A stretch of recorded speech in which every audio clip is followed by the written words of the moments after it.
لی امری واحلل عقدۃ من لسانی یفقهوا قولی واجعل لی وزیرا من اہلی اللہم فقہنا فی الدین اللہم ارنا الحق حقا وارزقنا اتباعہ وارنا الباطل باطلا وارزقنا اجتنابہ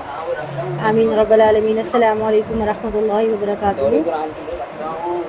آج ہم شروع کریں گے سورۃ النحل۔ نحل جو ہے اس کا مطلب ہے شہد کی مکھی، ہنی بی جو ہوتی ہے شہد کی مکھی، اس کو کہا جاتا ہے نحل۔ بسم اللہ الرحمن الرحیم۔ اتی امر اللہ فلا تستعجلوا سبحانہ وتعالی عما یشرکون۔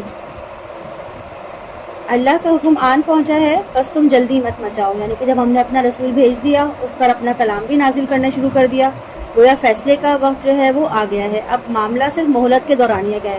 کہ ہمارے رسول ہمارے پیغام کا انکار کرنے والوں کو اللہ کے مطابق کس قدر مہلت ملتی ہے۔ بہرحال اب جلدی مچانے کی ضرورت نہیں ہے، اللہ کا عذاب بس آنے ہی والا ہے، اس کے اب بہت زیادہ وقت رہ نہیں گیا ہے۔ سبحانہ و تعالی عما یشرکون، وہ پاک اور بلند و بالا ہے اس شرک سے جو وہ کرتے ہیں۔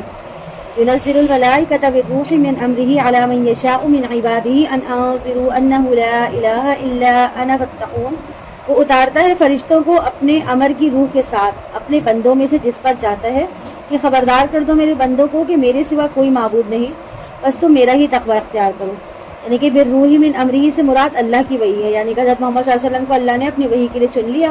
اور آپ کی طرف حضرت جبرائیل جو ہے وہ وحی لے کر آتے ہیں۔ خلق السماوات والارض بالحق تعالی عما یشرکون، اس نے پیدا کیا آسمان اور زمین کو حق کے ساتھ، وہ بہت بلند ہے اس شرک سے جو وہ کرتے ہیں۔ اس نے پیدا کیا انسان کو گندے پانی کی بوند سے، پھر یکاگک وہ بن گیا کھلا جھگڑالو۔ اور چوپایوں کو بھی اس نے پیدا کیا، اس میں تمہارے لیے گرمی کا سامان اور کئی دوسرے فائدے بھی ہیں، اور اس میں تم کھاتے بھی ہو، یعنی کہ بعض جانوروں کی جو اون ہے اس سے لباس بنتے ہیں، اور سردی کے موسم میں وہ انسان کے جسم کو گرم کرتے ہیں، اور بعض جانوروں کے بالوں سے بہت سی دوسری چیزیں بھی بنتی ہیں۔ اسی طرح جانور اور بھی بہت صورتوں میں مفید ہیں، کسی کا گوشت کھایا جاتا ہے، کسی کا دودھ پیا جاتا ہے، کوئی سواری کے کام آتا ہے۔ وَلَكُمْ فِيهَا جَمَالٌ حِينَ تُرِيحُونَ وَحِينَ تَسْرَحُونَ، اور تمہارے لیے ان میں بڑی شان و شوکت ہے جب تم شام کو انہیں چرا کر لاتے ہو اور صبح کے وقت چرانے کے لیے لے کر جاتے ہو۔ یعنی کہ دیہاتی ماحول جو ہوتا ہے وہاں پہ مویشی جو ہوتے ہیں وہ بہت قیمتی سرمایہ ہوتا ہے وہ، اور یہ جانور جب صبح چرنے کے لیے جاتے ہیں یا شام کو چرنے جنگل سے جب چر کے واپس آتے ہیں تو ان کے مالکوں کے لیے بڑا وہ شان و شوکت والا منظر ہوتا ہے، کیونکہ جانوروں کا غلہ ان کا جتنا بڑا ہوتا ہے، جتنے زیادہ ان کے پاس جانور ہوتے ہیں ان کی قدر اتنی زیادہ سمجھی جاتی ہے۔ اور وہ تمہارے بوجھ اٹھا کر لے جاتے ہیں ایسی بستیوں کی طرف جن تک تم پہنچنے والے نہیں ہوتے مگر جان توڑ کر۔ یعنی کہ اگر جو اب کے زمانے میں تو ظاہر وائیکل وغیرہ آ گئی ہیں، گاڑیاں ہیں جس کے ذریعے نقل و حرکت ہوتی ہے، لیکن پہلے زمانے میں تو گاڑیاں وغیرہ نہیں ہوا کرتی تھی، تو اس زمانے میں ایک شہر سے دوسرے شہر سامان جو لے کر جایا جاتا تھا وہ جانوروں کے ذریعے جاتا تھا۔ تو اس کے لیے کہا جائے گا اگر انسان جو ہے خود کوشش کرتا ہے سامان لے کے جانے کی تو کیسے اپنے کندھے پہ کمر پہ چڑھا کے لے کے جاتا یا گھسیٹ کے لے کے جاتا۔ تو یہ جانور ہی تھے جن کی کمر پہ لاد لاد کے سامان جو ہے وہ دور دراز کے علاقوں میں پہنچایا جاتا تھا، تجارتیں کی جاتی تھی، ہجرت کی جاتی تھی۔ ان ربکم لرؤوف الرحیم، یقیناً تمہارا رب شفقت فرمانے والا اور مہربان ہے۔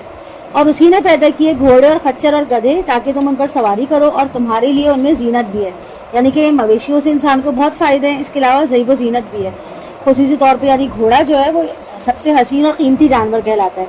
اور جو گھوڑے کا مالک ہوتا ہے اس کے لیے وہ اپنا گھوڑا جو ہے وہ باعث فخر ہوتا ہے۔ اور ایسی چیزیں بھی وہ پیدا کرتا ہے جن کا تمہیں علم نہیں، یعنی کہ وہ چند چیزیں جن کے بارے میں ہم جانتے ہیں وہ تو الگ ہیں، لیکن بے شمار اللہ کی ایسی چیزیں بھی ہیں اللہ نے جن کی تخلیق کی ہے، ان کے بارے میں انسان کو ابھی تک علم نہیں آ سکا، وہ آتا علم میں لا ہی نہیں سکا ان چیزوں کو۔ وَعَلَى اللَّهِ قَصْدُ السَّبِيلِ وَمِنْهَا جَائِرٌ وَلَوْ شَاءَ لَهَدَاكُمْ أَجْمَعِينَ، اور اللہ تک پہنچانے والا سیدھا راستہ ہے، اور اس میں کچھ ٹیڑھے بھی ہیں، یعنی کہ سیدھا راستہ تو توحید کا راستہ ہے جس کو قصد السبیل کہا گیا ہے، اور قرآن میں اسے صراط مستقیم بھی کہا جاتا ہے، اس کے علاوہ سواء السبیل بھی۔ یہی ایک راستہ ہے جو انسان کو سیدھا اللہ تک پہنچاتا ہے، مگر بہت سے لوگ کیا کرتے ہیں اس راستے سے بھٹک کر ٹیڑھی میڑھی راستوں پر گھوم جاتے ہیں، اور انہی گمراہی کے راستوں سے گزرنے کی وجہ سے وہ گمراہی جو ان کو وہ گڑھوں میں گرا دیتی ہے۔ وَلَوْ شَاءَ لَهَدَاكُمْ أَجْمَعِينَ، اور اگر اللہ چاہتا تو تم سب کو ہدایت دیتا، یعنی کہ اگر اللہ چاہتا تو کوئی انسان بھی راستے سے نہ بھٹکتا، سب کو سیدھے راستے کی توفیق اور سمجھ بوجھ مل جاتی۔ والذی انزل من السماء ماء لکم منہ شراب ومنہ شجر فیہ تسیمون، وہی ہے جس نے اتارا ہے آسمان سے تمہارے لیے پانی، اسی سے ہے تمہارا پینا اور اسی سے ہے درخت نباتات وغیرہ جس میں تم اپنے جانوروں کو چراتے ہو، وہ اگاتا ہے تمہارے لیے اس پانی سے کھیتی اور زیتون اور کھجوریں اور انگور اور ہر قسم کے پھل، یقیناً اس میں نشانی ہے ان لوگوں کے لیے جو غور و فکر کرتے ہیں، اور اس نے مسخر کر دیا تمہارے لیے دن کو، یعنی کہ اگر ہم انڈیویجولی دیکھیں یا پھر اجتماعی زندگی میں دیکھیں تو رات اور دن جو ہے ہماری زندگی میں بہت اہمیت رکھتا ہے۔ رات میں مجموعی طور پہ سکون بھی ہے اور انسان دوسرے جاندار سب اس میں آرام کرتے ہیں، اور جب وہ صبح اٹھتے ہیں تو تازہ دم ہوتے ہیں۔ ہوتا ہے نا کبھی ایسا کہ ہم رات کو ہماری نیند پوری نہیں ہوئی، ہم صحیح سے نہیں سو سکے تو صبح ہماری طبیعت کتنی بوجھل ہوتی ہے، لیکن جب ہم رات کو سکون کی نیند سوتے ہیں تو صبح ہم تازہ دم ہوتے ہیں۔ اور پھر اس کے علاوہ دن جو ہے اس میں بھاگ دوڑ، محنت، جد و جہد وغیرہ کی جاتی ہے، تمام انسانی سرگرمیاں جو ہیں وہ دن کے وقت ہوتی ہیں۔ تو اگر اس پہلو سے دنیا کے اجتماعی نظام کو دیکھا جائے تو پورا نظام جو ہے وہ رات اور دن کے وجود کا ہی مرہون منت ہے۔ جیسے کہ اب ہمارا نباتاتی نظام ہے، اس کے لیے رات اور دن دونوں ہی ناگزیر ہیں۔ دن کو سورج کی روشنی کی وجہ سے نباتات کے لیے فوٹو سنتھیسس کا عمل ہوتا ہے جو کہ ان کی نشو و نما کے لیے بہت ضروری ہے، اور فصلوں اور پھلوں کو پکنے کے لیے بھی سورج کی روشنی اور حرارت کی ضرورت ہوتی ہے۔ اور اسی طرح اگر جب رات ہوتی ہے تو ریسپریشن کا عمل جو ہے ان کا، اس کے ذریعے سے وہ آکسیجن حاصل کرتے ہیں۔ تو اس ایک مثال سے ہم یہ حقیقت سمجھ سکتے ہیں کہ اللہ تعالیٰ کا دن اور رات کو انسان کے لیے مسخر کر دینا کتنی بڑی نعمت ہے۔ والشمس والقمر والنجوم مسخرات بأمری ان فی ذلک لآیات لقوم یعقلون، اور سورج اور چاند کو اور ستاروں کو بھی مسخر کیا ہے اسی کے حکم سے، یقیناً اس میں نشانیاں ہیں عقل والوں کے لیے۔ اور جو چیزیں اس نے پھیلا دی ہیں تمہارے لیے زمین میں، ان کے مختلف رنگ ہیں، یعنی کہ انسان کے لیے زمین میں مختلف قسم کے حیوان، نباتات اور مختلف معدنیات وغیرہ اللہ نے پیدا کیے ہیں، یقیناً اس میں بھی نشانی ہے ان لوگوں کے لیے جو نصیحت پکڑنے والے ہیں۔ اور وہی ہے جس نے سمندر کو تمہاری ضروریات پوری کرنے میں لگا دیا تاکہ اس سے کھاؤ تازہ گوشت، یعنی کہ مچھلی وغیرہ جو سمندری جانور ہوتے ہیں، وہ خوراک جو ہم حاصل کرتے ہیں وہ ہمارے لیے کتنی فائدہ مند ہوتی ہے۔ اور تاکہ تم نکالو اس میں سے بناؤ سنگھار کا سامان جو تم پہنتے ہو، یعنی کہ سمندر میں جو موتیاں ہیں، مونگے ہیں، ان سے زیورات بنتے ہیں۔ اور تم دیکھتے ہو کشتیوں کو کہ پانی کو چیرتی ہوئی چلتی ہیں اس سمندر میں، اور تاکہ تم اس کا فضل تلاش کرو اور تاکہ تم شکر ادا کرو۔ اور اسی نے زمین میں لنگر ڈال دیے ہیں تاکہ تمہیں لے کے لڑک نہ جائیں، اور اس میں ندیاں بہا دی ہیں اور راستے بنا دیے ہیں تاکہ تم اپنی منزلوں کو پہنچ جایا کرو۔ اور دوسری علامتیں بھی ہیں، اور وہ ستاروں سے بھی رہنمائی حاصل کرتے ہیں، یعنی کہ اللہ تعالیٰ نے انسانوں کی مدد کے لیے زمین میں جس طرح طرح طرح کی علامتیں بنائی ہیں تاکہ وہ مختلف علاقوں اور راستوں کو پہچان سکیں، اسی طرح آسمانوں کے ستاروں کو بھی سمتوں اور راستوں کے تعین کا ذریعہ بنایا ہے۔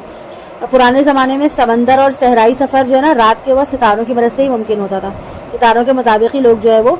راستے تلاش کر کے چلا کرتے تھے۔ افمن یخلق کمن لا یخلق افلا تذکرون، تو کیا یہ سب کچھ پیدا کرتا ہے ان کی طرح ہے جو کچھ بھی پیدا نہیں کرتے، تو کیا تم نصیحت حاصل نہیں کرتے؟ اور اگر تم اللہ کی نعمتوں کو گنو تو ان کا احاطہ نہیں کر سکتے، یقیناً اللہ بہت بخشنے والا اور نہایت رحم کرنے والا ہے۔ اللہ خوب جانتا ہے جو کچھ تم چھپاتے ہو اور جو کچھ تم ظاہر کرتے ہو۔ اور جن کو یہ پکارتے ہیں اللہ کے سوا وہ کچھ بھی پیدا نہیں کرتے بلکہ وہ تو خود پیدا کیے گئے ہیں، مردہ ہیں، زندہ نہیں ہیں، اور وہ نہیں جانتے کہ کب اٹھائے جائیں گے، یعنی کہ جن اولیاء اللہ کے ناموں پر انہوں نے بت بنا رکھے ہیں اب وہ اس دنیا میں نہیں ہیں، وہ فوت ہو چکے ہیں، اور انہیں کچھ معلوم ہی نہیں کہ قیامت کب آئے گی، کب انہیں دوبارہ اٹھایا جائے گا، وہ تو خود اللہ کے محتاج ہے۔ الہکم الہ واحد فالذین لا یؤمنون بالآخرۃ قلوبہم منکرۃ وہم مستکبرون، تمہارا معبود ایک ہی معبود ہے، وہ لوگ جو آخرت پر یقین نہیں رکھتے ان کے دل منکر ہیں اور وہ تکبر کرتے ہیں۔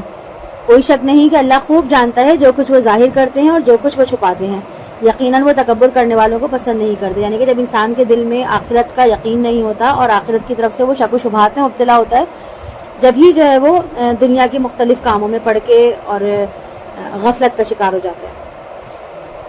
وَإِذَا قِيلَ لَهُم مَّاذَا أَنزَلَ رَبُّكُمْ، اور جب ان سے پوچھا جاتا ہے کہ تمہارے رب نے کیا نازل کیا ہے، وہ کہتے ہیں یہ پہلوں کے لوگوں کے قصے ہیں، یعنی کہ یہ کلام جو ہے یہ پرانے قصے پر مشتمل ہے، پرانے لوگوں کے واقعات ہیں جو ہمیں سنائی جاتے ہیں اور ہم پر جو ہے وہ دھونس جمائی جاتی ہے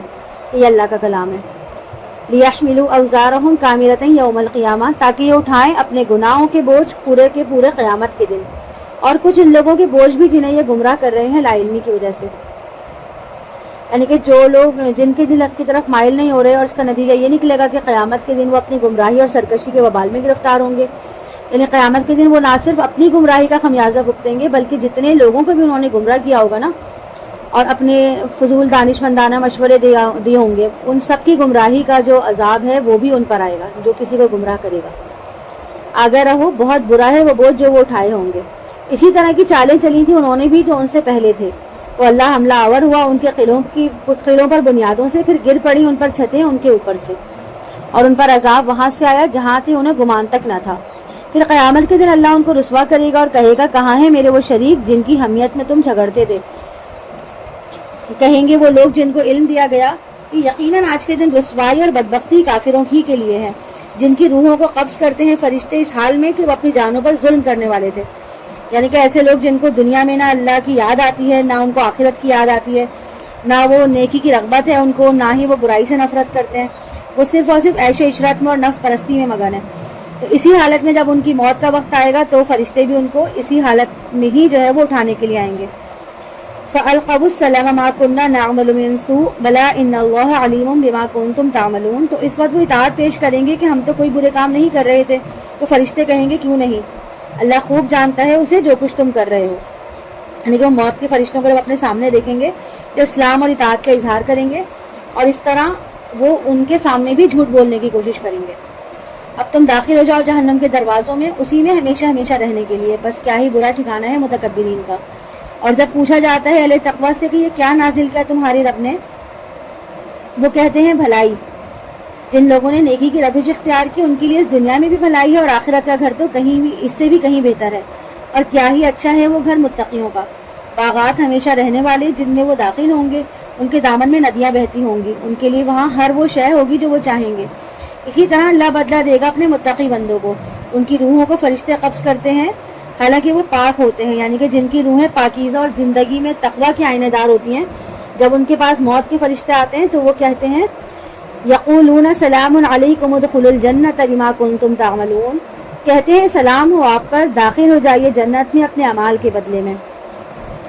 اب یہ لوگ کس شے کا منتظر ہیں سوائے اس کے کہ آ دھمکے ان پر فرشتے یا آ جائے فیصلہ آپ کے رب کی طرف سے۔ یہی روش اختیار کی تھی انہوں نے جو ان سے پہلے تھے، اور اللہ نے ان پر ظلم نہیں کیا بلکہ وہ خود اپنی جانوں پر ظلم کر رہے تھے۔ پھر ان پر واقع ہو کر رہی وہ برائیاں جو وہ کرتے تھے، اور گھیر لیا ان کو اسی نے جس کا وہ استہزاء کرتے تھے، یعنی کہ مذاق اڑاتے تھے۔ اور کہتے ہیں یہ مشرکین لوگ کہ اگر اللہ چاہتا تو اللہ کے سوا ہم کسی کی پوجا نہ کرتے، نہ ہم اور نہ ہی ہمارے آباء و اجداد، اور نہ حرام قرار دیتے ہم اس کے حکم کے بغیر کسی چیز کو۔ اسی طرح کیا تھا ان لوگوں نے جو ان سے پہلے تھے۔ بس نہیں ہے رسولوں پر کچھ ذمہ داری سوائے واضح طور پر پہنچا دینے کی، اور ہم نے تو ہر امت میں ایک رسول بھیجا اس کے پیغام کے ساتھ کہ اللہ کی بندگی کرو اور طاغوت سے بچو۔ طاغوت جو ہے وہ طغى سے نکلا ہے جس کے معنی سرکشی، لہٰذا جو کوئی اللہ کی بندگی اور اطاعت سے سرکشی کرے گا وہ طاغوت ہے، چاہے وہ انسان ہو یا جن۔ بہرحال جو بھی اللہ کی اطاعت سے سرتابی کرے گا، اس کی بندگی سے نکلنے کی کوشش کرے گا، وہ گویا اللہ کے مقابلے میں حاکمیت کا دعوے دار ہوگا، اور اسی لیے وہ طاغوت کے زمرے میں شمار ہوگا۔ اور طاغوت سے کنارہ کشی کا حکم جو ہے وہ سورہ بقرہ میں بھی آیا تھا کہ فَمَن يَكْفُرْ بِالطَّاغُوتِ وَيُؤْمِن بِاللَّهِ فَقَدِ اسْتَمْسَكَ بِالْعُرْوَةِ الْوُثْقَىٰ لَا انفِصَامَ لَهَا وَاللَّهُ سَمِيعٌ عَلِيمٌ، کہ جس کسی نے کفر کیا طاغوت سے اور ایمان لایا اللہ پر تو یقیناً اس نے تھام لیا ایک مضبوط حلقہ جس کو ٹوٹنا نہیں ہے۔ فَمِنْهُم مَّنْ هَدَى اللَّهُ وَمِنْهُم مَّنْ حَقَّتْ عَلَيْهِ الضَّلَالَةُ، تو ان میں سے کچھ ایسے بھی تھے جنہیں اللہ نے ہدایت دے دی، اور وہ کچھ وہ بھی تھے جن پر گمراہی مسلط ہو گئی۔ تو تم گھومو پھرو زمین میں اور دیکھو کہ جھٹلانے والوں کا کیسا انجام ہوا، یعنی کہ سیاحت کے لیے نہ گھومو بلکہ عبرت حاصل کرنے کے لیے گھومو۔ اے نبی صلی اللہ علیہ وسلم، اگر آپ کو بہت خواہش ہے ان کی ہدایت کی تو یقیناً اللہ ہدایت نہیں دیتا اسے جس کو وہ گمراہ کر دیتا ہے، اور ان کے لیے کوئی مددگار نہیں ہوں گے۔ اور وہ اللہ کی قسمیں کھا کر کہتے ہیں اپنی پکی قسمیں کہ اللہ ہرگز نہیں اٹھائے گا اس کو جو مر جائے گا، اور کیوں نہیں، یہ وعدہ ہے اس کے ذمے سچا کہ تم ضرور اٹھائے جاؤ گے، لیکن اکثر لوگ علم نہیں رکھتے، تاکہ وہ واضح کر دے ان پر وہ تمام چیزیں جن میں وہ لوگ اختلاف کرتے تھے، اور اس لیے بھی کہ کفار جان لیں کہ وہ جھوٹے ہیں۔ اللہ تعالیٰ پوری نوع انسان کو ایک ایک فرد کر کے دوبارہ اٹھائے گا اور انہیں ایک جگہ جمع کر دے گا، اور پھر ان کے جو تمام اختلافی نظریات ہیں اور عقائد ہیں ان کے بارے میں حتمی طور پر انہیں بتا دیا جائے گا، اور جو اس وقت جو تمام منکرین حق کے اقرار کے بغیر چارہ نہ رہے گا کہ ان کے خیالات، ان کے نظریات واقعی جھوٹے اور باطل تھے۔ انما قولنا لشیء اذا اردناه ان نقول له کن فیکون، ہمارا قول تو کسی چیز کے بارے میں بس یہ ہوتا ہے کہ جب ہم ارادہ کرتے ہیں کہ ہم فرماتے ہیں ہو جا تو وہ ہو جاتی ہے. والذین ہاجروا فی اللہ من بعد ما ظلموا لنبوئنہم فی الدنیا حسنہ ولأجر الآخرۃ اکبر ولو كانوا یعلمون. اور جن لوگوں نے اللہ کے لیے ہجرت کی اس کے بعد کہ ان پر ظلم کیا گیا، ہم انہیں دنیا میں بھی ضرور اچھی جگہ دیں گے اور ان کے لیے آخرت کا اجر تو بہت ہی بڑا ہے، کاش انہیں معلوم ہوتا. اور یہ وہ لوگ ہیں جنہوں نے صبر کیا، وہ اپنے رب پر توکل کرنے والے ہیں. اور اے نبی، ہم نے نہیں بھیجا آپ سے پہلے مگر مردوں ہی کو رسول بنا کر جن کی طرف ہم وحی کیا کرتے تھے. تو تم اہل ذکر سے پوچھو کہ اگر تم خود نہیں جانتے ہو، ہم نے انہیں بھیجا کھلی نشانیوں اور کتابوں کے ساتھ، اور ہم نے نازل کیا آپ کی طرف الذکر تاکہ آپ واضح کر دیں لوگوں کے لیے جو کچھ نازل کیا گیا ہے ان کی جانب، تاکہ وہ غور و فکر کریں. الذکر کا مطلب قرآن یعنی کہ یاد دہانی. افامن الذین مکروا السیئات ان یخسف اللہ بہم الارض او یأتیہم العذاب من حیث لا یشعرون. تو کیا بے خوف ہو گئے ہیں وہ لوگ جنہوں نے بری چالیں چلی اس بات سے کہ اللہ انہیں زمین میں دھسا دے، یا انہیں یہ خوف بھی نہیں رہا کہ ان پر آ ہم کے کوئی عذاب جہاں سے انہیں گمان تک نہ ہو، یا وہ انہیں پکڑ لے ان کی چلنے پھرنے میں، پھر وہ اللہ کو عاجز کرنے والے نہیں ہیں، یا انہیں پکڑے خوف دلا کر. حقیقت یہ ہے کہ تمہارا رب بہت بخشنے والا نہایت رحم کرنے والا ہے. اگرچہ اللہ تعالیٰ اپنے نافرمانوں کو اچانک بھی پکڑ سکتا ہے، مگر کیونکہ وہ شفیق اور مہربان ہے اس لیے اس کا عذاب اچانک نہیں آتا، بلکہ وہ پہلے قوم کو آگاہ کرتا ہے، ان پر تمام جو حجت کے تقاضے ہیں وہ پورے کرتے ہیں، تب کہیں جا کر عذاب کا فیصلہ ہوتا ہے. اور اس کے بعد بھی جو لوگ ظلم پر کفر پہ اڑے رہتے ہیں پھر ان پر گرفت کر دی جاتی ہے اور عذاب کے ذریعے انہیں نیست و نابود کر دیا جاتا ہے. اولم یروا الی ما خلق اللہ من شیء یتفیأ ظلالہ عن الیمین والشمائل سجدا للہ وہم داخرون. کیا یہ دیکھتے نہیں ہیں کہ اللہ کی پیدا کی ہوئی ہر شے کی طرف کہ جھکتے ہیں اس کے سائے دائیں اور بائیں اللہ کو سجدہ کرتے ہوئے، اور وہ سب عاجزی کی کیفیت میں ہوتے ہیں. اور اللہ ہی کو سجدہ کرتے ہیں آسمان اور زمین میں جتنے جاندار ہیں اور فرشتے بھی، اور وہ تکبر سے کام نہیں لیتے. وہ ڈرتے رہتے ہیں اپنے اوپر اپنے رب سے، اور وہ جو وہی کچھ کرتے ہیں جن کا انہیں حکم دیا جاتا ہے. اور اللہ نے فرمایا کہ دو معبود مت بناؤ، یقیناً وہ تو ایک ہی معبود ہے، پس تم مجھ سے ڈرو. اور اسی کے لیے ہے جو کچھ آسمان اور زمین میں ہے، اور اسی کے لیے اطاعت ہے ہمیشہ ہمیشہ کی. تو کیا تم اللہ کے سوا کسی اور کا تقوی اختیار کرتے ہو؟ اور جو نعمت بھی تمہیں میسر ہے وہ اللہ ہی کی طرف سے ہے. پھر جب تمہیں کوئی تکلیف پہنچتی ہے تم اس کے سامنے فریاد کرتے ہو، یعنی کہ تکلیف میں اللہ کو یاد کرتے ہو، گڑ گڑاتے ہو، آہوزاری کرتے ہو، دعائیں مانگتے ہو. اس وقت میں تمہیں کوئی دوسرا معبود یاد نہیں آتا. عام زندگی میں بھی یہی ہوتا ہے نا، جب ہمیں کسی قسم کی کوئی پریشانی ہوتی ہے، صلاۃ الحاجات بھی پڑھی جا رہی ہیں، استخارے کی نمازیں بھی پڑھی جا رہی ہیں، دعائیں بھی کی جا رہی ہیں، لوگوں سے بھی دعا کے لیے کہا جا رہا ہے، تسبیحات ہاتھ میں آ جاتی ہیں، تسبیح پڑھتے رہتے ہیں، دعائیں مانگتے رہتے ہیں. لیکن جہاں کہیں ہماری پریشانی حل ہوتی ہے تو ہم سب کچھ بھول جاتے ہیں اور پھر دوبارہ اپنے اسی ڈگر پہ چل پڑتے ہیں جس کا ہم پہلے چل رہے تھے. ثم اذا کشف الضر عنکم اذا فریق منکم بربہم یشرکون. پھر جب وہ تم سے تکلیف دور کر دیتا ہے تو جب ہی تم میں سے وہ ایک گروہ اپنے رب کے ساتھ شرک کرنا شروع کر دیتا ہے تاکہ ناشکری کریں ان نعمتوں کی جو ہم نے ان کو دی ہیں. تو چند روز کے مزے اڑا لو، پس قریب تم جان لو گے. اور وہ بنا دیتے ہیں ان کے لیے جن کے بارے میں انہیں کوئی علم نہیں ایک حصہ اس میں سے جو رزق ہم نے ان کو دیا. اللہ کی قسم ضرور سوال کیا جائے گا تم سے اس بارے میں جو تم لوگ گھڑتے رہے ہو. اور وہ بناتے ہیں اللہ کے لیے بیٹیاں، وہ پاک ہے اس سے، اور خود اس کے لیے جو کچھ وہ انہیں پسند ہے. اللہ تعالیٰ کے اولاد کے طور پر لوگ ان سے بیٹیاں منسوب کرتے ہیں جبکہ خود اپنے لیے وہ بیٹے پسند کرتے ہیں. انہوں نے اللہ کی اولاد تجویز کی بھی تو بیٹیاں جو کہ وہ خود اپنے لیے پسند نہیں کرتے. اور جب ان میں سے کسی کو بیٹی کی خوشخبری دی جاتی ہے تو اس کا چہرہ سیاہ پڑ جاتا ہے اور وہ اندر ہی اندر رنج اور غم سے گھٹنے لگتا ہے. وہ لوگوں سے چھپتا پھرتا ہے اس بری خبر کی وجہ سے جو اسے دی گئی. یعنی کہ جب اس کو بیٹی کی خبر دی جاتی ہے کہ وہ بیٹی کا باپ بن گیا ہے تو وہ سمجھتا ہے کہ بہت ہی منحوس خبر ہے یہ، اور اس کو ایسا محسوس ہوتا ہے کہ اب وہ اتنا شرمندہ ہو گیا کہ وہ کسی کو منہ دکھانے کے قابل نہیں رہا، اور وہ شرم کے مارے لوگوں سے منہ چھپاتا پھرتا ہے اور ہر وقت اسی شش و پنج میں مبتلا رہتا ہے کہ کیا وہ اس ذلت کے باوجود روکے رکھے یا اسے مٹی میں دفن کر دے. اگر رہو بہت ہی برا ہے وہ فیصلہ جو وہ کرتے ہیں.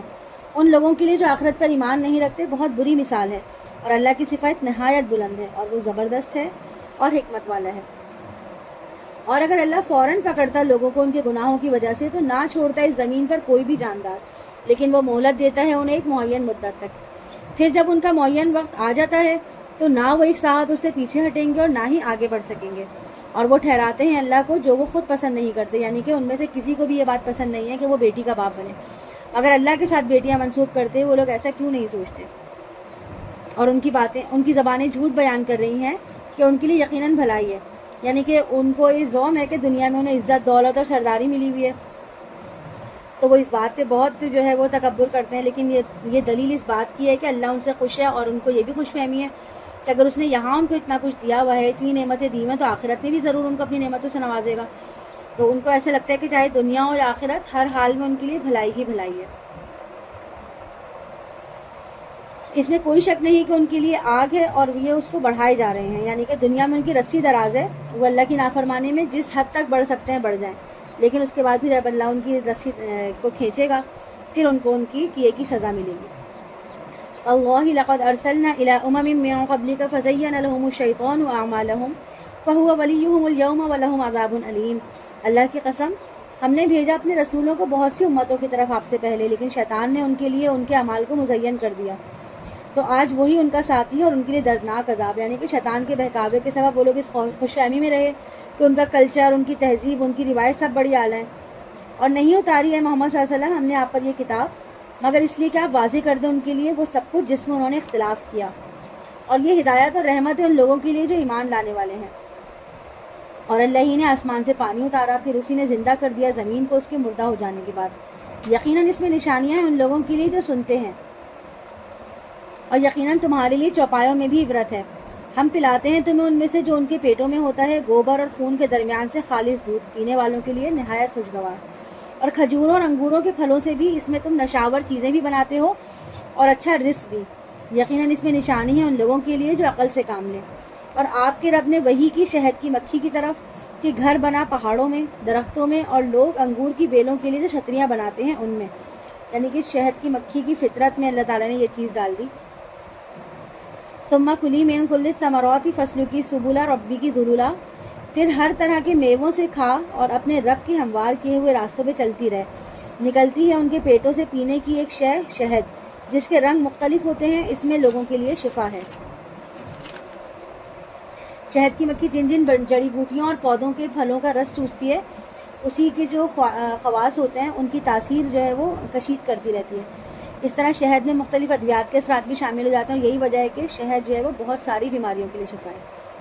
ان فی ذلک لآیۃ لقوم یتفکرون، یقیناً اس میں نشانی ہے ان لوگوں کے لیے جو غور و فکر کرتے ہیں۔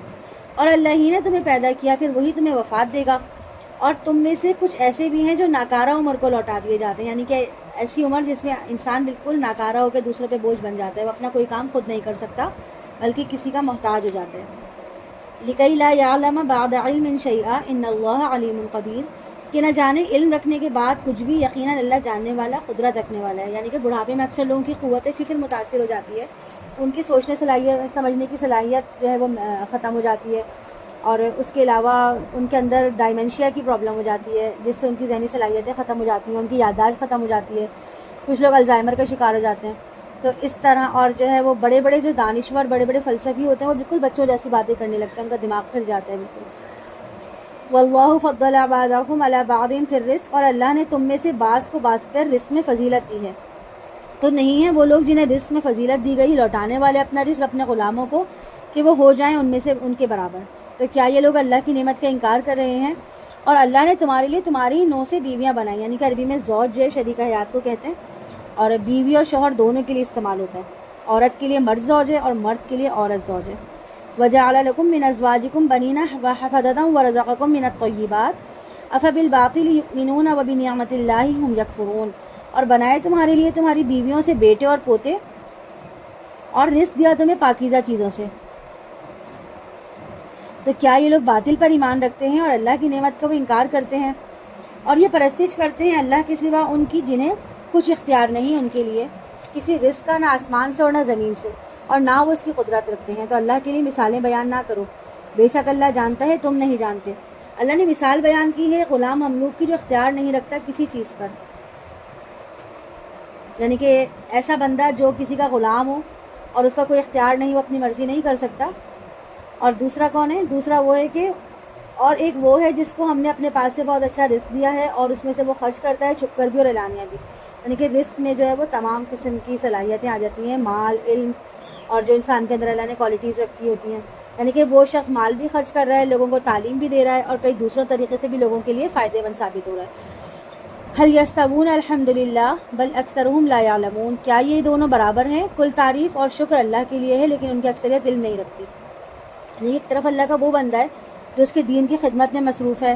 لوگوں کو اچھائی کی طرف بلا رہا ہے، برائی سے روک رہا ہے، اور یہ فرائض انجام دے رہا ہے، ڈوز اینڈ ڈونٹس لوگوں کو بتا رہا ہے، لوگوں میں دین کی تعلیم عام کر رہا ہے، اور اگر اس کے پاس مال بھی ہے تو وہ اپنے مال سے بھی جو ہے وہ دین کی سربلندی کے لیے خرچ کر رہا ہے اور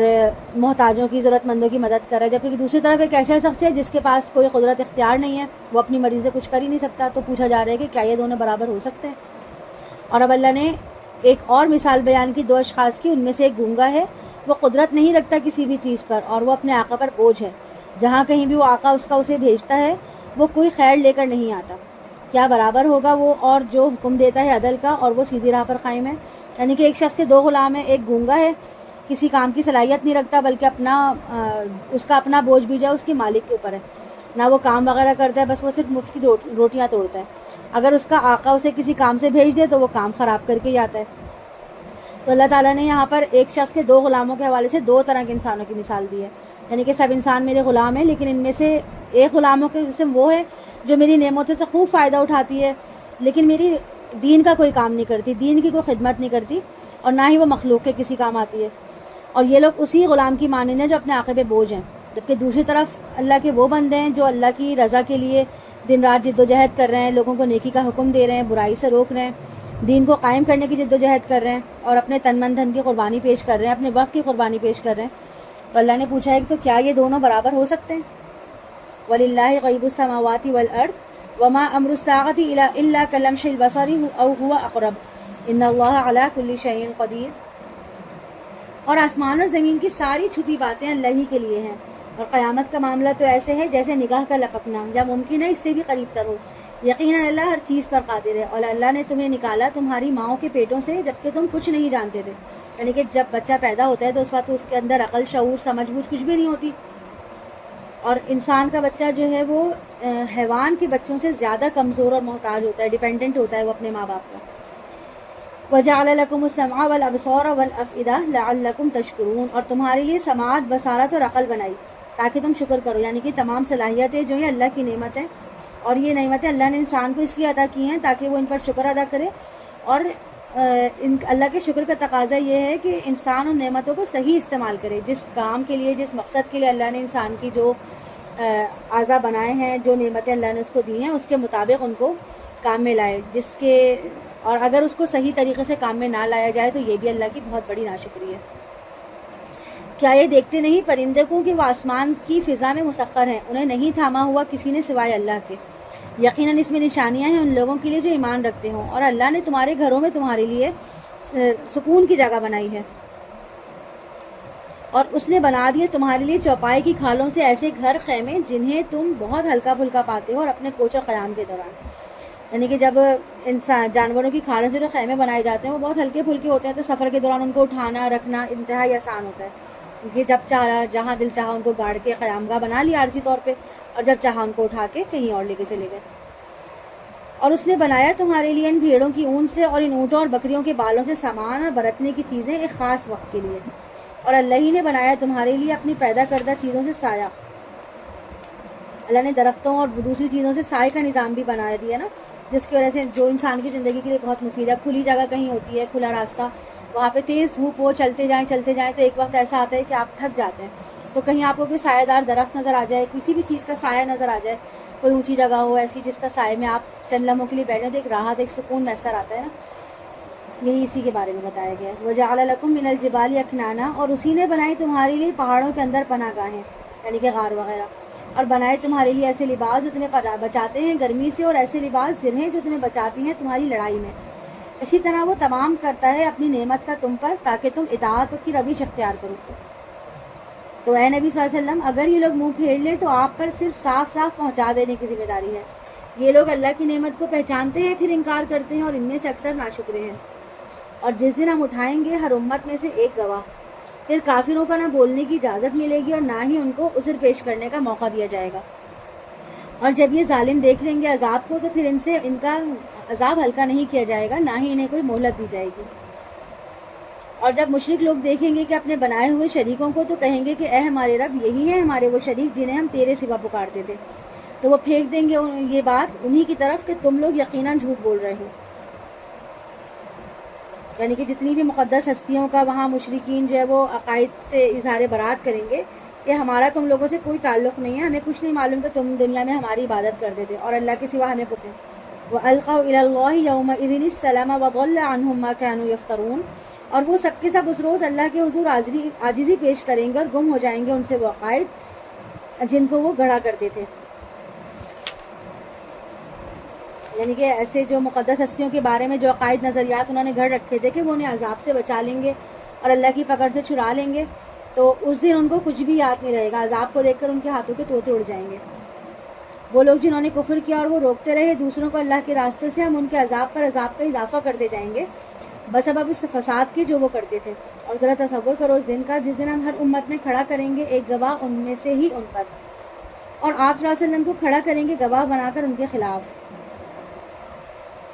اور اے نبی صلی اللہ علیہ وسلم، ہم نے اتار دی آپ پر یہ کتاب وضاحت کرتی ہوئی ہر شے کی، اور یہ ہدایت رحمت اور بشارت بن کر آئی ہے مسلمانوں کے لیے، یعنی اس کے لیے جو فرما بردار ہے، جو ہدایت پر ہے۔ ان اللہ یأمر بالعدل والإحسان وإیتاء ذی القربى وینہی عن الفحشاء والمنکر والبغی یعظکم لعلکم تذکرون،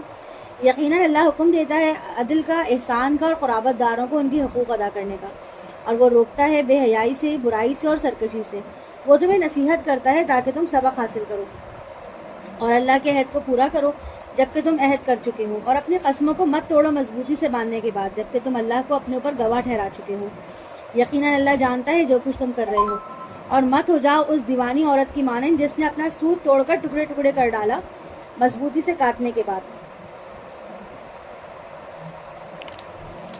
تم اپنی قسموں کو اپنے درمیان دخل دینے کا ذریعہ بناتے ہو تاکہ نہ ہو جائے ایک قوم بڑی ہوئی دوسری قوم سے۔ یقیناً اللہ تمہیں آزما رہا ہے اس کے ذریعے سے،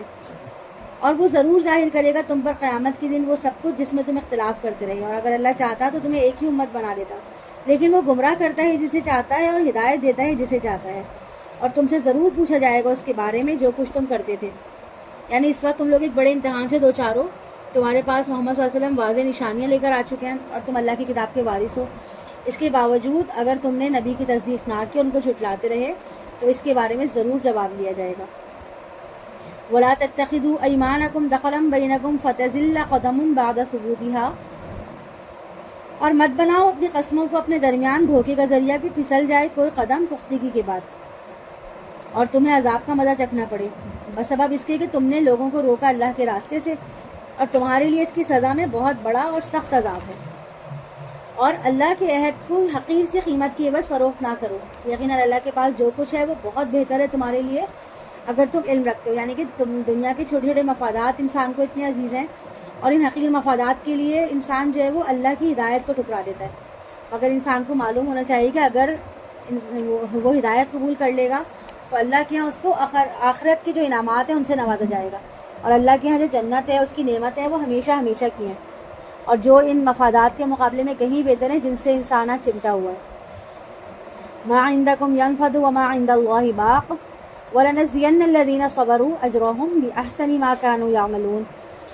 وہ تمہارے پاس ہے وہ جو تمہارے پاس ہے وہ ختم ہو جائے گا، اور جو اللہ کے پاس ہے وہ باقی رہنے والا ہے، اور ہم لازماً دیں گے صبر کرنے والوں کو ان کا اجر ان کے بہترین اعمال کے مطابق۔ یعنی کہ نیکوکار شخص کے تمام اعمال ایک درجے کے نہیں ہوتے، کوئی نیکی کے اعلیٰ درجے پہ ہوتا ہے، کوئی اس سے نیچے درجے پہ، کوئی اور مزید چھوٹے درجے پہ، مگر جن لوگوں سے اللہ تعالیٰ خوش ہو جائے گا ان کے اعلیٰ درجے کی نیکیوں کو سامنے رکھ کر ان کا اجر و ثواب کا تعین کیا جائے گا۔ یعنی کہ جس کا جیسا عمل ہوگا اس کو اس کے مطابق اجر دیا جائے گا۔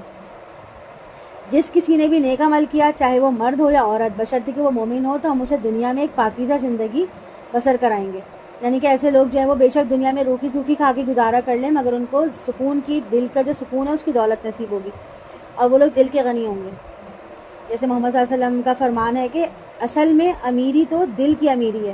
اگر انسان کا دل غنی ہے تو انسان واقعی غنی ہے، اور اگر ڈھیروں دولت پا کے بھی اس کا دل لالچ میں گرفتار ہے تو ایسا شخص جو ہے وہ غنی نہیں ہے بلکہ فقیر ہے۔ چنانچہ نیکوکار انسان جو ہوتے ہیں ان کو دنیا کی زندگی میں ہی سکون قلب کی نعمت سے نوازا جائے گا، کیونکہ نعمت تو ایک ثمر ہے اللہ کی یاد کا، اور ایسے لوگوں کا شمار اللہ تعالیٰ کے دوستوں اور اولیاء میں ہوتا ہے، اور اللہ ایسے لوگوں کے ساتھ خصوصی شفقت کا معاملہ فرمائے گا، اور ان کو جو ہے وہ غم اور خوف کی جو حزن اور ملال، غم خوف جو ہے نا اس کے سائے سے محفوظ رکھا جاتا ہے. جیسے کہ سورہ یونس میں بھی ہم نے پڑھا تھا کہ الا ان اولیاء اللہ لا خوف علیہم ولا هم یحزنون، اگر رہو یقیناً اولیاء اللہ پر نہ کوئی خوف ہوگا نہ وہ غمگین ہوں گے. لیکن اولیاء اللہ کے خاص قسم کے لوگ نہیں ہوتے. ہر وہ انسان جو اللہ کی رضا کی خاطر نیک عمل کرنے والا ہوگا، گناہوں سے بچنے والا ہوگا، خود کو اللہ کی خوشنودی کے لیے گناہوں سے بچا کر رکھے گا، وہ شخص اللہ کے نزدیک اس کا دوست ہے.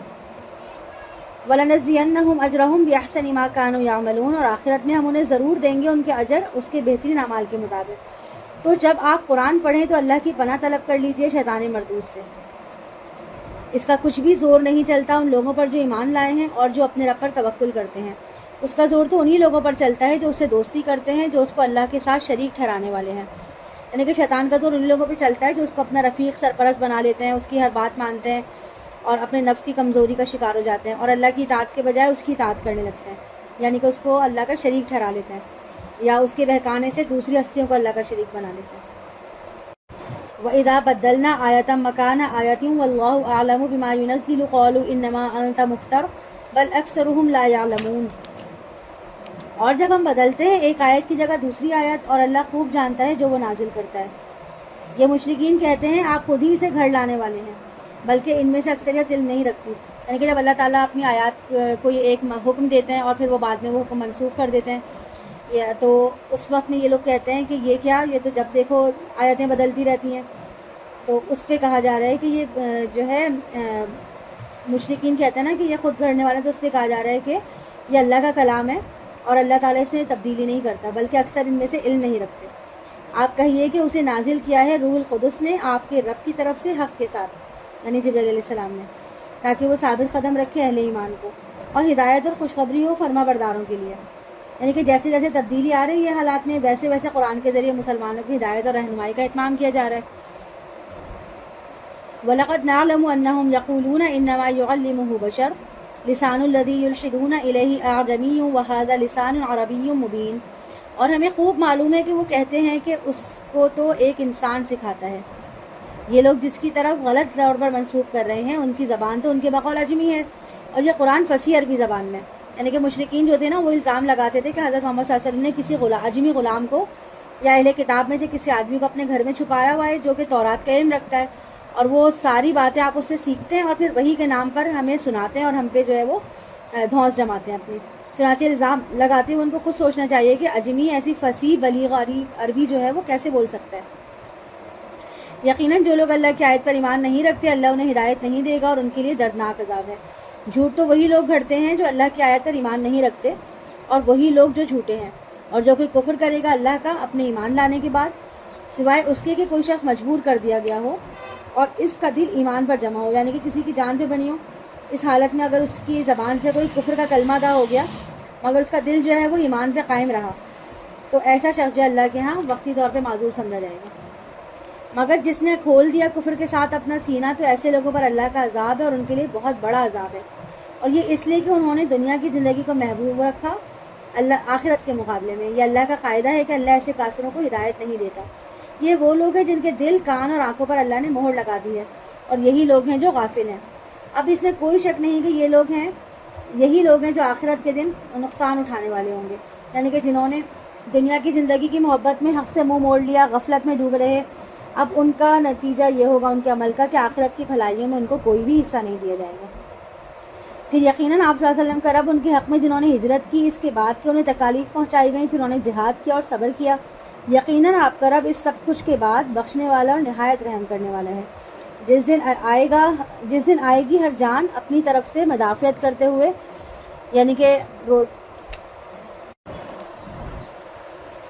پھر یقیناً آپ کا رب ان کے حق میں جنہوں نے ہجرت کی اس کے بعد کہ انہیں تکالیف پہنچائی گئیں، پھر انہوں نے جہاد کیا اور صبر کیا، یقیناً آپ کا رب اس سب کچھ کے بعد بخشنے والا نہایت رحم کرنے والا ہے. جس دن آئے گی ہر جان اپنی طرف سے مدافعت کرتے ہوئے،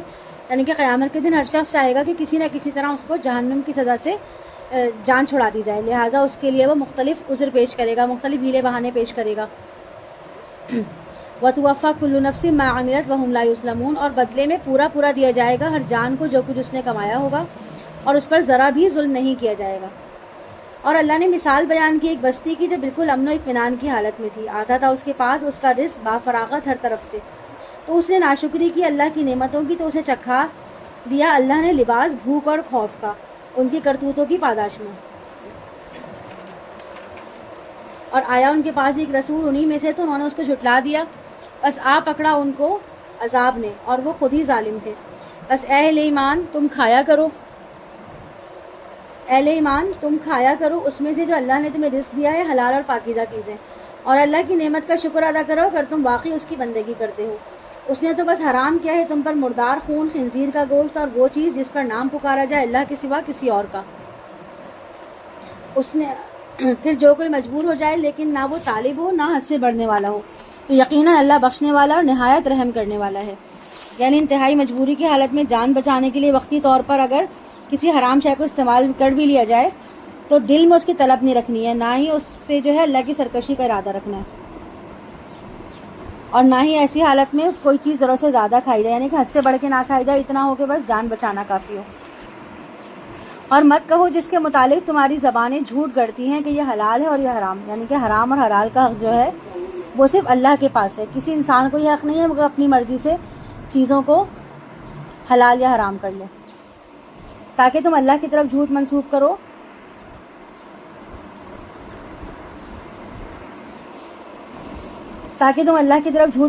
یقیناً جو لوگ اللہ کی طرف جھوٹ منسوب کرتے ہیں وہ فلاح نہیں پائیں گے۔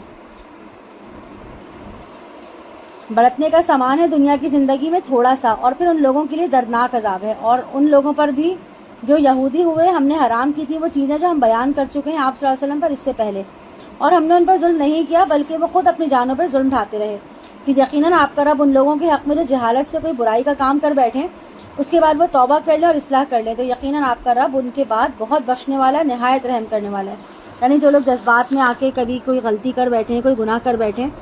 اس کے بعد جب ان کو اپنے گناہ کا ادراک ہو جائے کہ میں نے جو کیا وہ گناہ تھا، غلط تھا، مجھے یہ نہیں کرنا چاہیے تھا، اس کے بعد پھر وہ دوبارہ کیا کریں کہ اپنے گناہ سے توبہ کر لیں، اپنی اصلاح کر لیں اور غلط روش سے باز آ جائیں، تو اللہ ایسے لوگوں کے لیے غفور الرحیم ہے۔ لیکن اس کے لیے ایک شرط یہ ہے کہ گناہ پہ دوام نہ ہو، ایسا نہ ہو کہ آج جو ہے وہ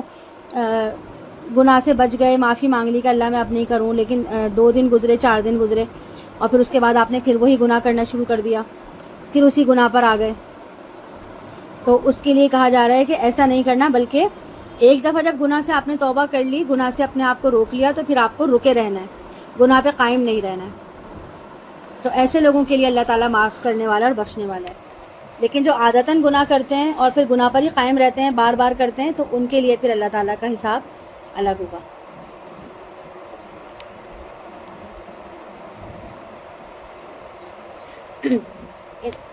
ان ابراہیم کان امۃ قانتا للہ حنیفا ولم یک من المشرکین، یقیناً ابراہیم علیہ السلام ایک امت ہے اللہ کے لیے فرما بردار اور یکسو، اور آپ مشرکین میں سے نہیں تھے، شکر گزار تھے اس کی نعمتوں کہ اللہ نے ان کو پسند کر لیا تھا اور ان کو ہدایت دی تھی سیدھے راستے کی طرف، اور ان کو ہم نے دنیا میں بھی بھلائی عطا کی تھی اور یقیناً آخرت میں بھی وہ نیک بندوں میں سے ہوں گے۔ پھر اے محمد صلی اللہ علیہ وسلم ہم نے وحی کی آپ کی طرف کہ پیروی کیجیے ابراہیم کی ملت کی یکسو ہو کر، اور وہ ہرگز مشرکین میں سے نہ تھے۔ ہفتے کا دن تو انہی لوگوں کے لیے معین کیا گیا تھا جنہوں نے اس میں اختلاف کیا تھا، اور یقیناً آپ کا رب ان کے درمیان فیصلہ کرے گا قیامت کے دن ان چیزوں میں سے جن میں وہ اختلاف کرتے تھے۔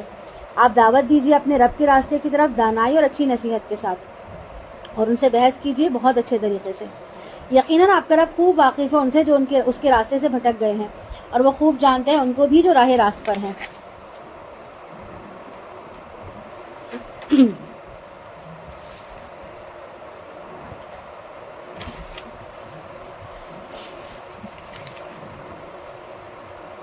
اور اے مسلمانوں اگر تم بدلہ لو تو اسی قدر جس قدر تمہیں تکلیف دی گئی ہو، اور اگر تم صبر کرو تو یہ صبر کرنے والوں کے حق میں بہتر ہے۔ اور اے نبی آپ صبر کیجئے، آپ کا صبر تو اللہ ہی کے سہارے پر، یعنی کہ حکم براہ راست محمد صلی اللہ علیہ وسلم کے لیے اور ان کے توسط سے تمام مسلمانوں کے لیے، کہ اس سلسلے میں حقیقت یہ ہے کہ اللہ پر جس قدر اعتماد ہوگا، جتنا توکل ہوگا، جتنا اس کے وعدوں پہ یقین ہوگا، اسی حد تک انسان صبر کرے گا۔ اور آپ ان پر غم نہ کریں اور نہ آپ تنگی میں پڑیں اس بارے میں جو سازشیں لوگ کر رہے ہیں. یقیناً اللہ اہل تقوی اور نیکوکاروں کے ساتھ ہے. جو لوگ تقوی کی روش اختیار کرتے ہوئے درجہ احسان پر فائز ہو گئے ہیں، اللہ کا ساتھ، نصرت اور تائید ان کے ساتھ شامل حال رہے گی. چنانچہ جب اللہ تعالیٰ آپ لوگوں کے ساتھ ہوگا تو یہ مشرکین آپ کو کوئی تکلیف نہیں پہنچا سکتے.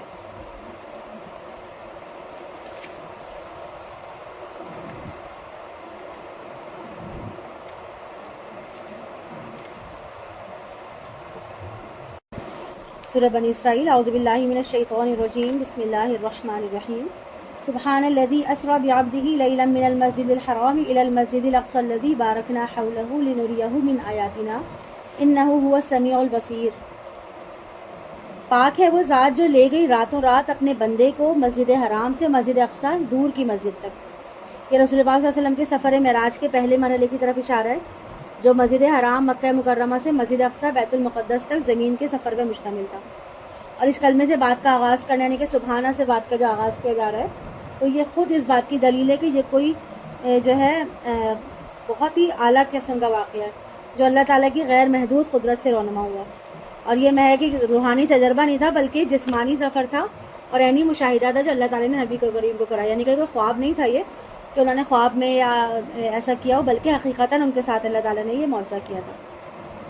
الذی بارکنا حولہ، جس کے ماحول کو ہم نے بابرکت بنا دیا. یعنی کہ اس علاقے کی برکت دنیا کے اعتبار سے بھی اور روحانی اعتبار سے بھی ہے. دنیا کے اعتبار سے تو علاقہ بہت زرخیز ہے، یہاں کی آب و ہوا جو ہے خصوصی طور پر بہت اچھی ہے. اور روحانی اعتبار سے دیکھا جائے تو بہت سے جلیل القدر انبیاء کا جو ہے یہ ٹھکانہ رہا. اور حضرت ابراہیم علیہ السلام سمیت بہت سارے انبیاء جو ہیں وہ فلسطین میں بیت المقدس میں دفن ہیں. سفر معراج کے پہلے مرحلے میں تو رسول پاک صلی اللہ علیہ وسلم کو مکہ مکرمہ سے یروشلم لے جایا گیا. وہاں بیت المقدس میں تمام انبیاء کی روحوں کو جمع کیا اور ان کو جو ہے حضور پاک صلی اللہ علیہ وسلم نے ان کی تمام انبیاء کی امامت فرمائی. اور حضور پاک صلی اللہ علیہ وسلم کے سفر معراج کے اس حصے کا ذکر جس انداز میں یہاں ہوا ہے اس کی خصوصی اہمیت ہے. گویا اعلان کیا گیا ہے کہ نبی پاک صلی اللہ علیہ وسلم اور آپ کی امت کو توحید کو ان دونوں مراکز بیت اللہ کا متولی بنایا جا رہا ہے اور اسی حوالے سے آپ کو بیت اللہ اور بیت المقدس کا متولی بنایا جا رہا ہے.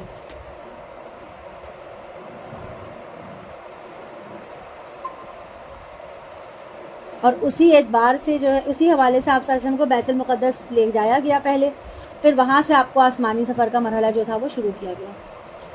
لنریہ من آیاتنا انہ هو السمیع البصیر، تاکہ ہم دکھائیں اس بندے محمد صلی اللہ علیہ وسلم کو اپنی نشانیاں، یقیناً وہی ہے سب کو سننے والا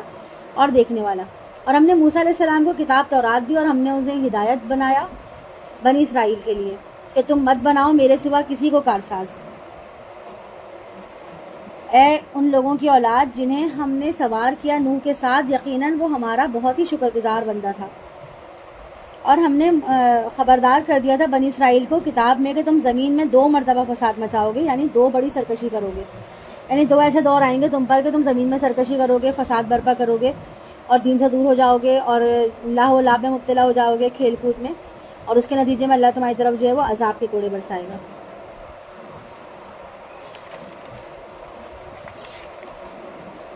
فَإِذَا جَاءَ بَعْضُ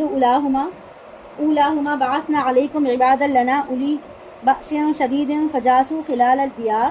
وَكَانَ وَعْدًا مَفْعُولًا. اور پھر جب ان دونوں میں سے پہلے وعدے کا وقت آ گیا تو ہم نے تم پر مسلط کر دیے اپنے سخت جنگجو بندے، تو وہ تمہاری آبادیوں میں گھس گئے اور یوں ہمارا جو وعدہ تھا وہ پورا ہو کر رہا. پھر ہم نے تمہاری باری لوٹائی ان پر.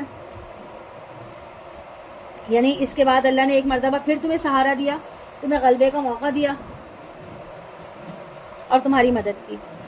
وَأَمْدَدْنَاكُمْ بِأَمْوَالٍ وَبَنِينَ وَجَعَلْنَاكُمْ أَكْثَرَ نَفِيرًا. اور ہم نے مدد کی تمہاری مال اور دولت اور بیٹوں کے ذریعے سے اور بنا دیا تمہیں کثیر تعداد والی قوم. اور اگر تم نے کوئی بھلائی کی تو خود اپنے لیے کی اور اگر کوئی برائی کمائی تو وہ بھی اپنے لیے کمائی. پھر جب دوسرے وعدے کا وقت آیا تاکہ وہ تمہارا چہرہ بگاڑ دیں اور وہ داخل ہو جائیں مسجد میں جیسے کہ داخل ہوئے تھے پہلی مرتبہ. یعنی کہ اشارہ ہے بیت المقدس کی طرف اور ہیکل سلیمانی جو تھا اس کی طرف، اس کی بے حرمتی کی طرف. جو بخت نصر کے نام سے جو بیت المقدس ہیکل سلیمانی تھا اس کو مسمار کیا گیا تھا. بخت نصر نام کا ایک بادشاہ تھا، اس نے کیا تھا یہ. وَلِيُتَبِّرُوا مَا عَلَوْا تَتْبِيرًا. اور تباہ و برباد کر کے رکھ دیں ہر اس شے کو جس کے اوپر بھی انہیں قبضہ حاصل ہو جائے. ہو سکتا ہے اب تمہارے رب تم پر رحم کرے اور اگر تم نے وہی روش اختیار کی تو ہم بھی وہی کچھ کریں گے. یعنی کہ اگر تم نے ہماری نافرمانی سے اور شریعت سے اعراض برتنے کی روش اختیار کی تو ہم پھر سے تمہیں سزا دیں گے. اور ہم نے جہنم کو کافروں کے لیے قید خانہ بنا رکھا ہے. معلو تتبیرہ، اور تباہ و برباد کر کے رکھ دیں ہر اس شے کو جس کے اوپر بھی انہیں قبضہ حاصل ہو جائے. ہو سکتا ہے اب تمہارے رب تم پر رحم کرے، اور اگر تم نے وہی روش اختیار کی تو ہم بھی وہی کچھ کریں گے. یعنی کہ اگر تم نے ہماری نافرمانی سے اور شریعت سے اعراض برتنے کی روش اختیار کی تو ہم پھر سے تمہیں سزا دیں گے. اور ہم نے جہنم کو کافروں کے لیے قید خانہ بنا رکھا ہے. لیکن نافرمانیوں کی سزا دنیا میں تو ملے گی ہی ملے گی، جبکہ جہنم کا عذاب اس کے علاوہ ہوگا. جس طرح جانوروں کو گھیر کے ایک باڑ میں بند کر دیا جاتا ہے، اسی طرح آخرت میں اللہ نافرمانوں کو اکٹھا کر کے جہنم کے قید خانے میں دھکیل دے گا. ان ھذا القرآن یہدی للتی ہی اقوم ویبشر المؤمنین الذین یعملون الصالحات ان لهم اجرا کبیرا.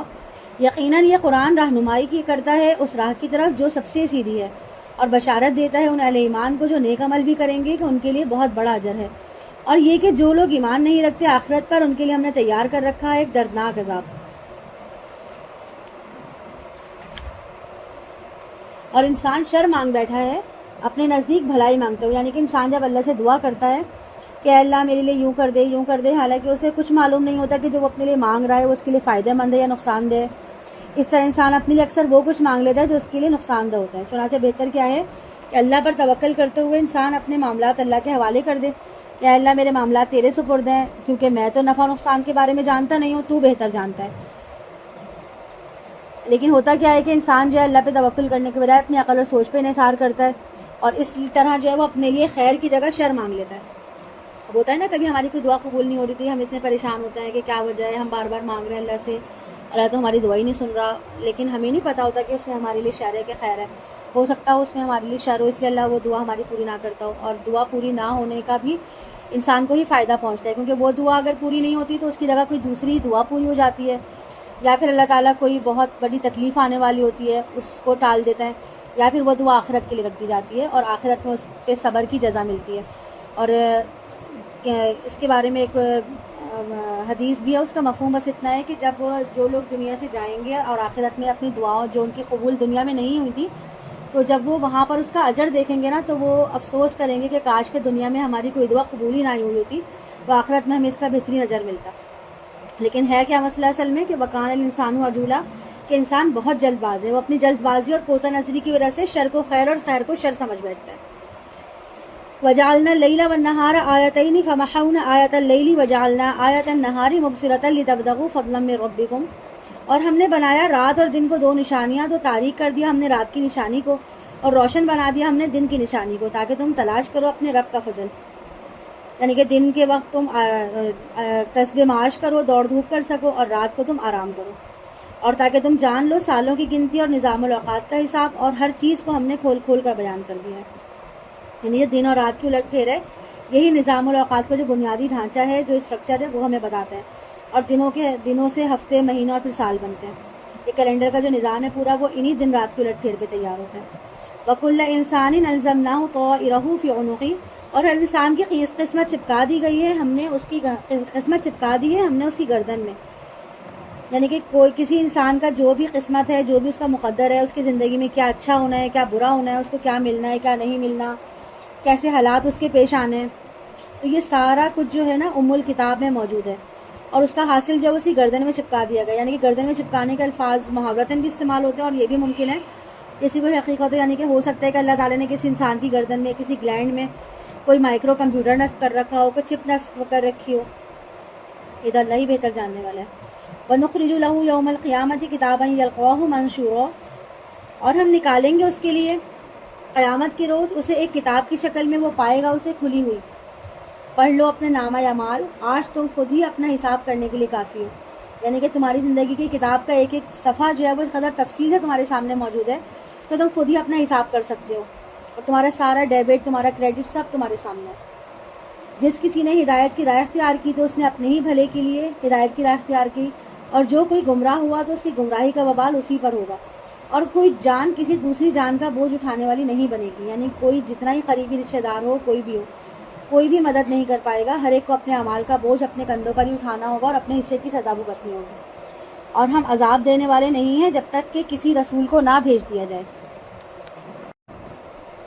اور جب ہم ارادہ کرتے ہیں تباہ کر دیں کسی بستی کو تو ہم اس کے خوشحال لوگوں کو حکم دیتے ہیں اور وہ اس میں خوب نافرمانیاں کرتے ہیں. پس ثابت ہو جاتی ہے اس پر عذاب کی بات، پھر ہم اس کو بالکل نیست و نابود کر دیتے ہیں. اور کتنی ہی قوموں کو ہم نے ہلاک کیا نوح علیہ السلام کے بعد، اور کافی ہے آپ صلی اللہ علیہ وسلم کا رب اپنے بندوں کے گناہوں سے باخبر رہنے اور ان کو دیکھنے کے لیے. جو کوئی جلدی کا طلبگار بنتا ہے ہم اس کو جلدی دے دیتے ہیں، اور اس میں سے جو کچھ چاہتے ہیں جس کے لیے چاہتے ہیں پھر ہم مقرر کر دیتے ہیں اس کے لیے جہنم، وہ داخل ہوگا اس میں ملامت زدہ دھتکارا ہوا.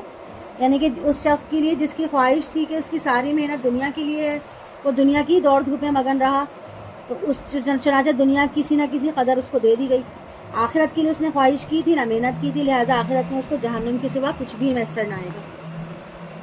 ومن اراد الآخرۃ وسعى لها سعيها وهو مؤمن، اور جو کوئی آخرت کا طلبگار ہو اور اس کے لیے اس کی شایان نشان کوشش کرے اور وہ مومن بھی ہو. یعنی کہ صرف زبانی طلب نہیں کرنی، زبانی دعوے نہیں کرنا، بلکہ آخرت کے حصول کے لیے حقیقی اور ٹھوس کوششیں بھی کرنی ہیں، جیسا کہ کوشش کرنے کا حق ہے. تو اگر وہ اہل ایمان ہو اور کوششیں بھی نیک کرے تو اللہ تعالیٰ کے یہاں اس کی کوششیں اور بڑی نیکیاں ضرور قبول ہوں گی. لیکن اگر ایمان نہیں ہوگا تو بڑی سے بڑی نیکی بھی اللہ کے یہاں قبول نہیں ہوگی، بلکہ اس کے اعمال ضائع کر دیے جائیں گے. فَأُولَٰئِکَ كَانَ سَعْيُهُم مَشْكُورًا، تو یہی وہ لوگ ہوں گے جن کی کوشش کی قدر افزائی کی جائے گی، یعنی کہ جو ایمان والے ہوں گے ان کی قدر کی جائے گی کوششوں کی. ہم سب کو مدد پہنچائے جا رہے ہیں، ان کو بھی اور ان کو بھی آپ کے رب کی عطا سے. یعنی کہ دنیا جو ہے وہ امتحان کی جگہ ہے، اس لیے جب تک انسان یہاں موجود ہے تو ان میں سے کوئی مجرم ہو یا اطاعت گزار ہو، ہر ایک کو اس کی تمام بنیادی ضروریات جو ہے وہ پوری کی جائیں گی اس کی. اور یہ اللہ کی خصوصی نوازش ہے جس میں وہ اپنے نافرمان دشمنوں کو بھی جو ہے وہ نواز رہا ہوتا ہے. لیکن آخرت میں ایسے لوگوں کا کوئی حصہ نہیں ہوگا. وما کان عطاء ربک محظورا، اور آپ کے رب کی عطا رکی ہوئی نہیں ہے. دیکھو کیسے ہم نے بعض کو بعض پر فضیلت دی ہے، یعنی کسی کو مال، مرتبہ، اسباب، ذہنی صلاحیتیں، شکل صورت الگ دی ہے، دوسرے کو الگ دی ہے، کسی کو زیادہ دی ہے، کسی کو کم دی ہے. یہ اللہ ہی کی مرضی کے مطابق ہے. لیکن آخرت کی زندگی درجات اور فضیلت میں اس سے بڑھ کر ہوگی. اللہ کے ساتھ کسی اور کو معبود نہ بناؤ کہ پھر رہ جاؤ مذموم و بے سہارا ہو کر. وَقَضَىٰ رَبُّكَ أَلَّا تَعْبُدُوا إِلَّا إِيَّاهُ وَبِالْوَالِدَيْنِ إِحْسَانًا، اور فیصلہ کر دیا ہے آپ کے رب نے کہ مت عبادت کرو کسی کی سوائے اس کے، اور والدین کے ساتھ حسن سلوک کرو. یعنی کہ اللہ کے حقوق کے بعد فوراً والدین کے حقوق ادا کرنے کی تاکید اس سے پہلے بھی ہم سورہ بقرہ میں پڑھ چکے ہیں، سورہ نساء میں بھی آ چکی ہے، اور سورہ لقمان میں بھی آئے گی. اور یہی حکم یہاں پر جو ہے موجود ہے کہ اما یبلغن عندک الکبر احدہما او کلاہما، اگر پہنچ جائے تمہارے پاس بڑھاپے کو ان میں سے کوئی ایک یا دونوں تو انہیں اف تک مت کہو، اور نہ انہیں جھڑکو، اور ان سے نرمی سے بات کرو. اگر کبھی والدین کی بات کو ٹالنا بھی پڑ جائے تو حکمت اور نرمی کے ساتھ ایسا کیا جائے، اور ان پہ سینہ تان کے ان کو اس طرح جواب نہ دیا جائے کہ ان کا دل دکھے. اور آگے فرمایا کہ وَخْفِضْ لَهُمَا جَنَاحَ الذُّلِّ مِنَ الرَّحْمَةِ وَقُلْ رَبِّ ارْحَمْهُمَا كَمَا رَبَّيَانِي صَغِيرًا، اور جھکائے رکھو ان کے سامنے اپنے بازو عاجزی اور نیاز مندی سے. جب بھی اپنے والدین کے سامنے آؤ تمہاری چال ڈھال اور گفتگو کے انداز سے عاجزی اور انکساری اور ادب و احترام کا اظہار ہونا چاہیے. اور دعا کرتے رہو کہ اے میرے رب ان دونوں پر رحم فرما جیسے انہوں نے مجھے بچپن میں پالا. لیکن اللہ کے حضور ہر وقت ان کے لیے دعا کرتے رہنا چاہیے کہ اے اللہ جب میں ضعیف، کمزور اور محتاج تھا، یعنی کہ جب ہم پیدا ہوتے ہیں تو ہم بالکل ماں باپ پہ ڈیپینڈنٹ ہوتے ہیں، ہم اپنا کوئی بھی کام نہیں کر سکتے. تو اس وقت ماں باپ کیا کرتے ہیں؟ ہمارے لیے غذا کا، آرام کا اور تمام دوسری ضروریات کا اہتمام کرتے ہیں. میری تکلیف کو اپنی تکلیف سمجھا اور میرے لیے اپنے آرام و آسائش کو قربان کیا. اب میں تو ان کے احسانات کا بدلہ نہیں چکا سکتا، اس لیے میں تجھ سے درخواست کرتا ہوں کہ تو ان پر رحم فرما، ان پہ خصوصی شفقت اور مہربانی سے ان کی خطاؤں کو معاف فرما دے. اب جب کوئی بچہ چھوٹا ہوتا ہے وہ گندا ہو جاتا ہے، گندگی کر لیتا ہے، تو وہ تو اس قابل بھی نہیں ہوتا کہ اپنے آپ کو صاف کر لے. اگر اس کی ماں اس کی صفائی کا خیال نہ رکھے تو اس کو تو کیڑے لگ جائیں گے. اگر اس کی ماں اس کو صاف ستھرا نہ کرے اس کو کیڑے لگ جائیں گے. اسی طرح اس کے کپڑے نہ چینج کرائے یا اس کی بھوک کا انتظام نہ کرے تو اس کا کیا حال ہوگا؟ وہ تو بھوک سے ہی مر جائے گا. تو یہ جو رحم ہے، یہ شفقت ہے، یہ ماں باپ ہی کرتے ہیں اپنی اولاد کے لیے. تو اس کے لیے کہا جا رہا ہے اور کہ اپنے اولاد سے کہ اپنے ماں باپ کے ساتھ جو ہے وہ شفقت کا رویہ رکھو. اور اپنے بازو جھکا کے رکھنے کا مطلب ہے کہ ان کے سامنے سینہ نہ تانو. کہ کبھی ایسا ہوتا ہے نا کہ بوڑھے والدین جو ہوتے ہیں وہ اتنے بوڑھے ہو جاتے ہیں کہ وہ کبھی کچھ ایسی سخت بات بھی کہہ جاتے ہیں جو اولاد کو پسند نہیں آتی، لیکن اس کا مطلب یہ نہیں ہے کہ ان کو جو ہے وہ سختی سے جھڑکا جائے، ان پہ غصہ کیا جائے. اور کبھی ایک عمر ایسی بھی آتی ہے جو ارذل عمر کی عمر کہلاتی ہے نا، کہ جو اتنے بوڑھے ہوتے ہیں کہ ماں باپ کو خود نہیں پتہ ہوتا کہ ہم جو بول رہے ہیں وہ کیا ہے، بالکل کیفیت ان کی بچوں جیسی ہو جاتی ہے، اور ان کی بہت سی باتیں ایسی ہوتی ہیں جو عمل کے قابل نہیں ہوتی، تو ان کو کبھی سمجھانا بھی پڑتا ہے، روکنے ٹوکنے کی بھی نوبت آ جاتی ہے۔ لیکن ان تمام مراحل میں یہ نہیں کہ ان کے اوپر چیخنا چلانا شروع کر دیں، بلکہ کوشش کیا کرنی چاہیے کہ ان کے سامنے نرمی کا مظاہرہ کیا جائے، اور ان سب مراحل میں کوشش کے باوجود بھی اگر کوئی غلطی ہو جائے، کوئی کوتاہی ہو جائے، تو اس وقت جو ہے اللہ سے اپنے آپ کو روکنا چاہیے اور اللہ سے فوراً اپنے گناہ کی معافی مانگنی چاہیے، اور ہمیشہ اپنی نیت کو صاف رکھنا چاہیے، اور اگر کبھی کوئی غلطی ہو جائے تو اللہ تعالیٰ سے فوراً رجوع کرنا چاہیے، اور اپنی لغزش کی، اپنے گناہ کی اللہ سے معافی مانگنی چاہیے، اور اپنے ماں باپ سے بھی معافی مانگنی چاہیے، کیونکہ اگر ماں باپ معاف کریں گے تو اللہ معاف کرے گا، ماں باپ معاف نہیں کریں گے تو اللہ معاف نہیں کرے گا۔ وَآتِ ذَا الْقُرْبَىٰ حَقَّهُ وَالْمِسْكِينَ وَابْنَ السَّبِيلِ وَلَا تُبَذِّرْ تَبْذِيرًا، اور حق ادا کرو قرابت داروں، مسکینوں اور مسافروں کا، اور فضول میں مال مت اڑاؤ۔ یعنی تبذیر سے مراد جو ہے وہ بلا ضرورت مال اڑانے کے ہیں، اور یہ اسراف جو ہے وہ بہت بڑا جرم ہے۔ اور اسراف تو یہ کہ کسی ضرورت میں ضرورت سے زائد خرچ کیا جائے، مثلا کھانا، ہم ایک کھانے سے بھی ہماری ضرورت پوری ہو سکتی ہے،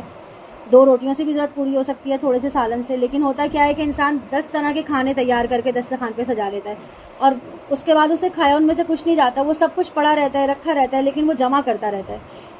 اور اسی طرح انسان کے کپڑوں کی ضرورت جو ہے وہ 2 جوڑوں سے بھی پوری ہو سکتی ہے، لیکن ہوتا کیا ہے، الماریوں پہ الماریاں بھری رہتی ہیں، تو یہ سب جو ہے وہ اسراف کے زمرے میں آتا ہے۔ اور اسراف کے مقابلے میں تبذیر سے مراد کیا ہے کہ اتنے بے تحاشا اخراجات جن کے سرے سے ضرورت ہی نہ ہو، جیسے شادی بیاہ کے معاملات ہوتے ہیں، بے حساب خرچ کیا جاتا ہے، نمود و نمائش کی جاتی ہے،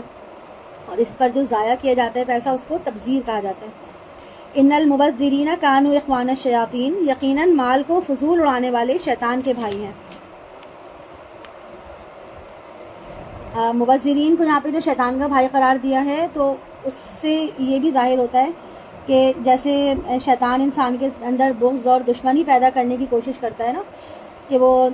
شراب سے، جوئے سے بھی لوگوں میں جو ہے وہ بغض اور عداوت پیدا کرتا ہے، اسی طرح جب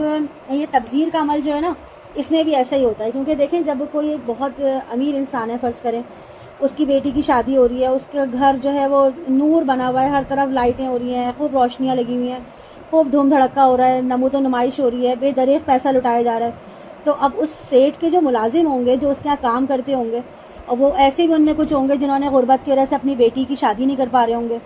تو جب وہ یہ سب کچھ اپنے آنکھوں سے دیکھے گا تو اس کا دل کتنا دکھے گا، اس کے دل میں نفرت بھی ہوگی، بغض بھی ہوگا، ہو سکتا ہے دشمنی کا لاوا بھی جوش مارے کہ دیکھو اتنا کچھ یہ لٹا رہا ہے اپنی بیٹی کی شادی پہ، اگر یہ چند روپے ان میں سے مجھے دے دے، میری بیٹی کی شادی ہو جائے، تو یہ جو معاملہ ہوگا نا، یہ کبھی کبھی ایسا بھی ہوتا ہے کہ انسان ایسے میں آ کے نا کوئی غلط قدم بھی اٹھا لیتا ہے، اور پوری شدت سے اس کا جو آتش فشاں نا، سمجھ لے، وہ پھٹ جاتا ہے،